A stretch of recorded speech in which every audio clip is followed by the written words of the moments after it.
You are the salt of the earth and the light of the world. And in both cases, that is not by saying anything or by doing anything, but by being something. Salt affects its environment simply by being what it is.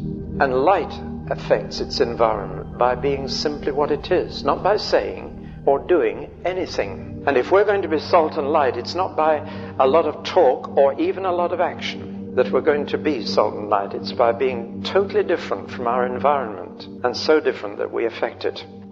And it is Luke's gospel that tells us what Jesus meant when he said, you are the salt of the earth. Matthew's gospel doesn't define it. It just says you are the salt of the earth. And that allows the preacher preaching from Matthew by itself to put any meaning he likes into it. And unfortunately what we do is we put our own experience of salt into the meaning. We think of salt as either a flavoring or a preservative. And almost every sermon I've heard on You Are the Salt of the Earth talks about flavoring or preservative, that somehow a little sprinkling of Christians makes the atmosphere sweeter, or somehow we manage to be the museum of society. And in Luke's gospel, Jesus defines what he means. He says, if the salt loses its saltness, it is no good either for the field or the dunghill. And this tells you what salt was used for in the ancient world. It was scraped up from the shores of the Dead Sea, which, as you probably know, is 28% salts in solution. Now, it's not pure sodium chloride, NaCl. It is a mixture of various salts. There are all kinds of different salts there, and one of the main ones is potassium chloride.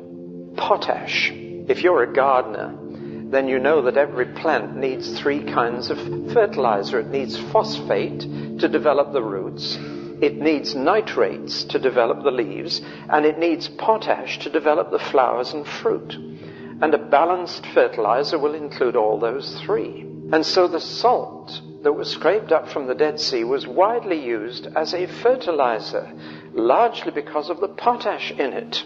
There were other things too, magnesium bromide. There are all kinds of major salts in the Dead Sea. There is also sodium chloride, quite a lot. And that, of course, was used in the kitchen. But Jesus is thinking about its use as a fertilizer. He said, on the soil. And the word soil there is exactly the same as the word earth in Matthew. The salt of the earth, the salt of the soil. The fertilizer that you put on the soil to make good things grow. And then he mentioned the dunghill. That was a reference. The word there is a word for not animal manure, but human manure. He's now into the backyard. They simply had a heap of dirt at the bottom of the yard. You went and emptied your bowels at the bottom of the yard, and then by the side of the dirt was a box full of salt from the Dead Sea. And you put a handful of that on your dirt. And that, in fact, was a disinfectant, a very simple disinfectant to stop the spread of things you didn't want to grow. Now, those two put together give you a negative and a positive influence of salt, that it promoted the growth of good things that you wanted to grow, and it inhibited the spread of bad things that you didn't want to grow. It is a vivid picture, and Christians are to be the salt of the soil. Here you've got a very clear, vivid picture. Jesus was always using very familiar pictures from ordinary life and using them to illustrate profound truth. You are the salt of the soil. You are the people who will stop bad things growing and spreading, and who will promote the growth of good things that are wanted there. Now that's a vivid picture.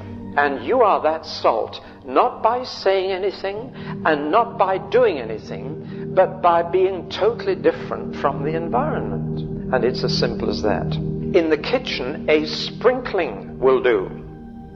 A little salt in the soup, and that's enough. But as a fertilizer or a disinfectant, you need a considerable amount before the effect shows. You need handfuls in both cases. A little sprinkling on the soil will not do a thing. And therefore, the very concept of being salt in society demands a certain proportion of that society being Christian, being different, being salt. And the